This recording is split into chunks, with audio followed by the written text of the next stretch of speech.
ഇല്ല, അങ്ങനെയല്ല. അത് ഇപ്പോൾ ഞാനത് മുഖ്യമന്ത്രി ഉദ്ദേശിച്ചതിലധികം വലിയ വ്യാഖ്യാനം ഒന്നും കൊടുത്ത് അത് വീണ്ടും ഞാൻ പറഞ്ഞല്ലോ, ഇത് ചർച്ചയാക്കലാണ് ഉദ്ദേശം എന്നുള്ളത്.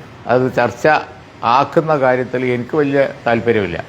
കാരണം കേരളം ചർച്ച ചെയ്യേണ്ടത് മുനമ്പം പരിഹരിക്കേണ്ട വിഷയമാണ്. അതിൻ്റെ നായകനാണ് സാദിഖ് അലി ശിഹാബ് തങ്ങൾ. അപ്പോൾ അതുകൊണ്ട് തന്നെ സാദിഖ് അലി ശിഹാബ് തങ്ങൾക്ക് ഏറ്റവും അനുയോജ്യമായ വിശേഷണം എന്ന് പറയുന്നത് ശിഹാബ് തങ്ങൾ ചെയ്ത പോലെ അദ്ദേഹം ചരിത്രത്തിൽ ഇടം പിടിച്ചിരിക്കുന്നു. സാമുദായിക സൗഹാർദ്ദത്തിന് വേണ്ടി ചരിത്രത്തിൻ്റെ ഭാഗമാകുന്ന ഒരു മൂവ് നടത്തിക്കൊണ്ട് കേരളത്തിൽ നിലനിന്ന ഒരു പ്രശ്നം പരിഹരിക്കാൻ വേണ്ടി മുസ്ലിം സംഘടനകളെ യോഗം വിളിച്ച് ഓതറൈസേഷൻ വാങ്ങി അങ്ങനെ മറുവശത്ത് ഉള്ള അഭിമന്യ പിതാക്കന്മാരുമായി ചർച്ച നടത്തി ചരിത്രത്തിൻ്റെ ഭാഗമായിരിക്കുന്നു. അതാണ് കേരളം പൊതുസമൂഹം കാണേണ്ടത്. മറ്റത് ചർച്ചയാക്കുന്ന കാര്യത്തിൽ എനിക്കൊരു താല്പര്യമില്ല. അത് ചർച്ച ആക്കണം എന്ന് ആഗ്രഹിക്കുന്നത് തന്നെ ഇത് മറക്കാൻ വേണ്ടിയിട്ടാണ്.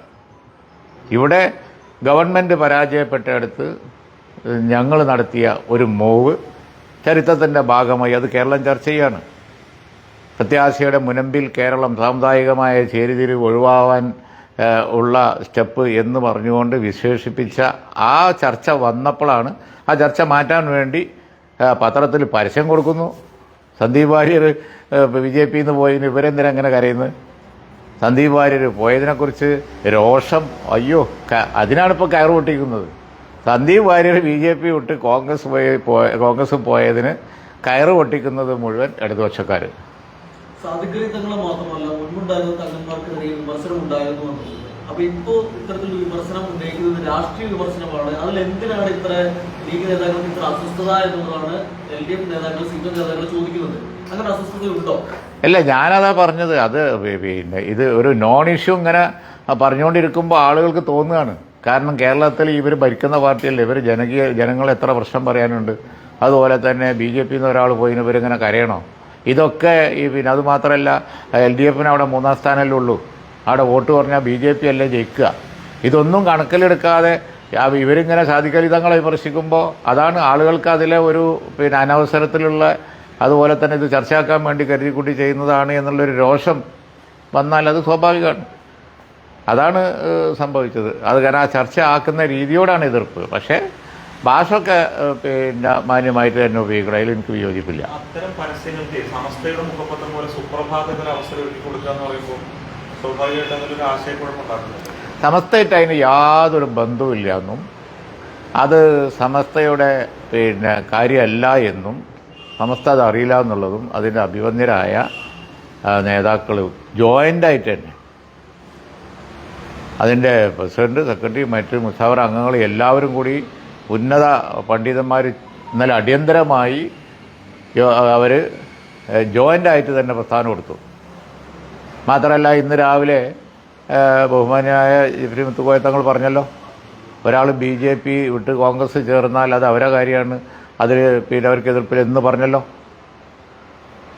അപ്പോൾ അത് പരസ്യം കൊടുത്തവർക്ക് ഇപ്പോൾ അത് വേണ്ടിയില്ലേന്നായിട്ടുണ്ടാവും. അത് തിരിച്ചടിച്ചിരിക്കുകയാണ്. മാത്രമല്ല പാലക്കാട് ഇപ്പോൾ പോളിംഗ് നടന്നുകൊണ്ടിരിക്കുകയാണ്. പോളിംഗ് രംഗം നിരീക്ഷിക്കുന്ന ആളുകൾക്ക് മനസ്സിലാവും.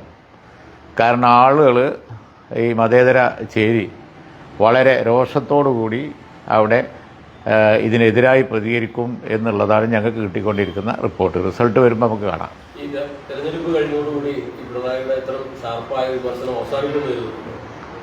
അല്ല,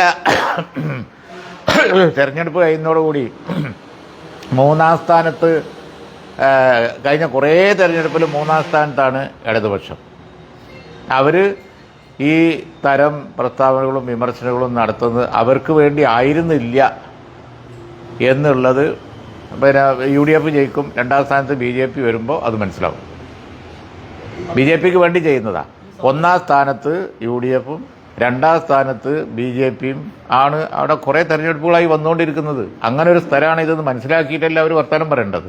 അവിടെ BJPക്ക് ജയിക്കാനുള്ള സാഹചര്യം ഉണ്ടാക്കുന്ന പരസ്യം കൊടുക്കണോ, വർത്തമാനം പറയുന്നു, സാമുദായിക ചേരിതിരിവുണ്ടാക്കുന്നു.